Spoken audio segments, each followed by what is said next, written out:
Hello, and welcome to The Writer's Game, a YouTube series. It's a little bit podcasty in which I play video games and give some writing advice. For today's episode, I'm going to be building a little house on top of this little mushroom that you can see. So, thanks for joining me, and let's get started. As I build the walls here on my Minecraft home, I'm going to move into my first piece of writing advice, which is to just let yourself write casually. I read an article on Edutopia for teachers, which is for teachers but I think is applicable to anyone, that states that new writers should just focus on writing in low stress environments.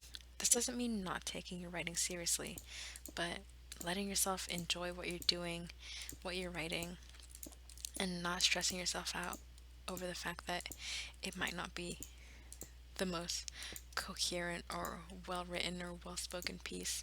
What matters is that you're putting yourself out there and you're trying something new. Not everything you write has to be your best. The second piece of writing advice I have is to just be persistent.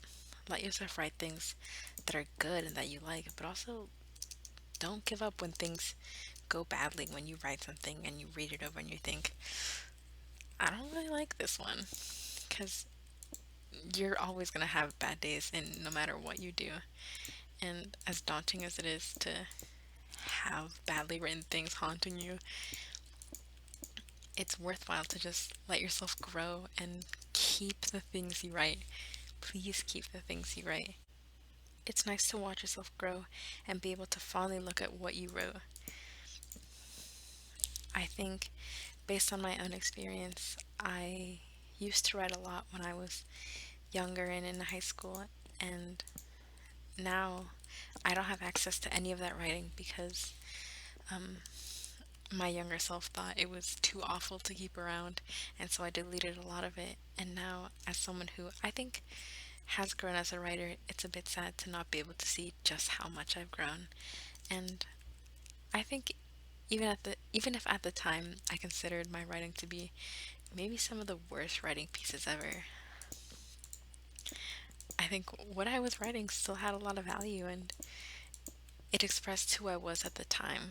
Going along with the topic of being persistent and keeping what you write, I was really inspired by an interview done by Tim O'Brien on NPR in which he stated, I try to preach to students tenacity and stubbornness, to be a kind of mule walking up the mountain, to keep plodding.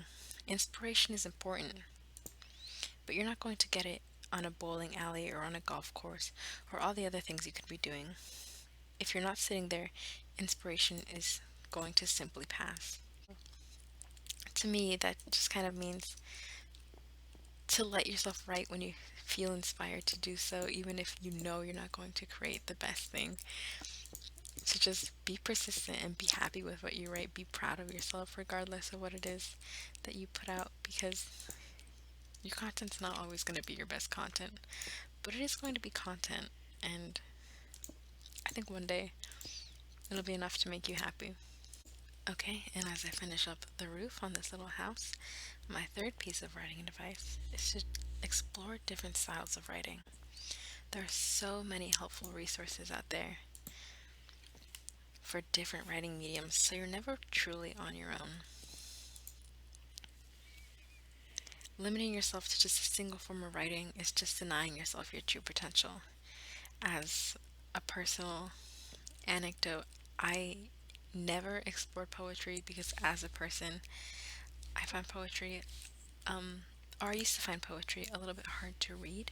And so I thought that because I wasn't the best at analyzing poetry, that I could never be a poet. And so I never let myself explore that style of writing. But as I've grown older and let myself explore different styles of writing, I've come to realize that I actually really love poetry. Um, Writing it just gives me a sense of wholeness that I don't really find with other forms of writing. So, had I not let myself explore, I wouldn't have known that about myself. And so, to you, I just say try different things out and let yourself find what works for you And if you haven't found it yet, keep exploring and keep trying.